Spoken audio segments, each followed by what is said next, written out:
Привет! Я приглашаю вас в путешествие во времени.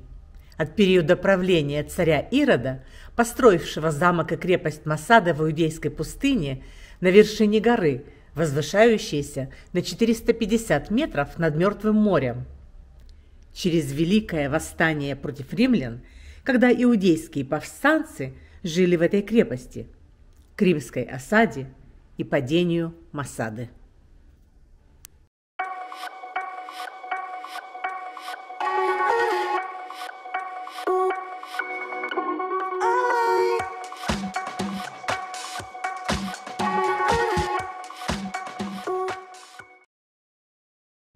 Но сегодня мы не будем подниматься на Масаду. Конечно, Масада впечатляет, но нужно признаться, что проникнуться духом того времени мне удалось только здесь, в музее Масады.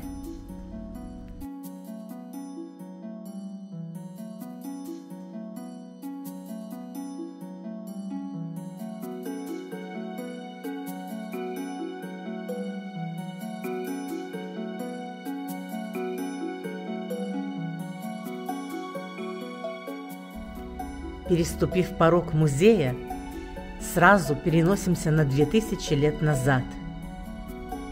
Замок царя Ирода Великого. Остатки росписи стен.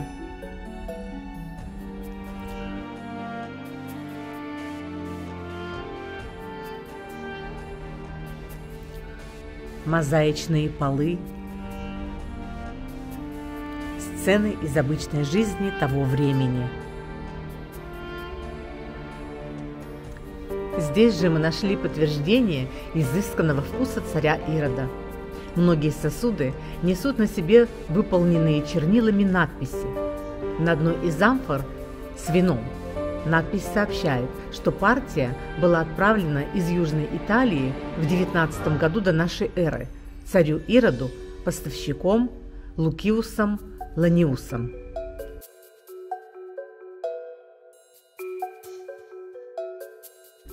И снова обычный день обычной жизни.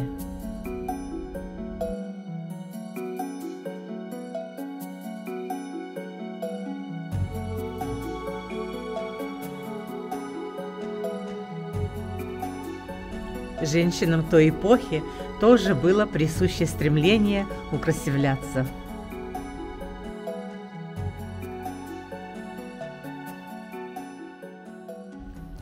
Во время раскопок на Масаде в дворцовых складах Ирода Великого были обнаружены семена злаковых культур, изюм и финики, которым около 2000 лет.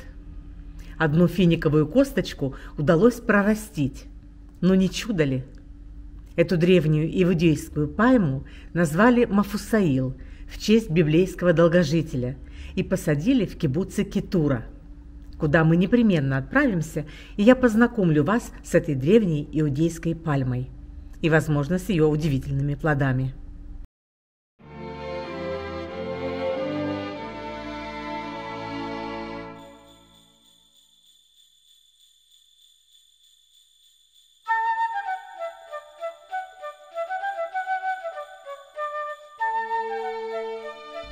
А это масляные лампады. В Масаде были найдены остатки 14 свитков Торы. Один из них – фрагмент песен субботней службы. Он идентичен свитку, найденному в Кумране. Следующий период в истории Масады – завоевание Иудеи Римской империей. Масада стала последним форпостом еврейских повстанцев и 3 года находилась под осадой 10-го римского легиона. Абсолютно уникальный артефакт, таких в мире всего 2. Это расчетная ведомость заработной платы легионера. 3 года в палаточном лагере в условиях жары Иудейской пустыни – жестокое испытание для легионеров. Кстати, нужно будет подумать, чем мотивирована такая устремленность Рима в завоевании Масады.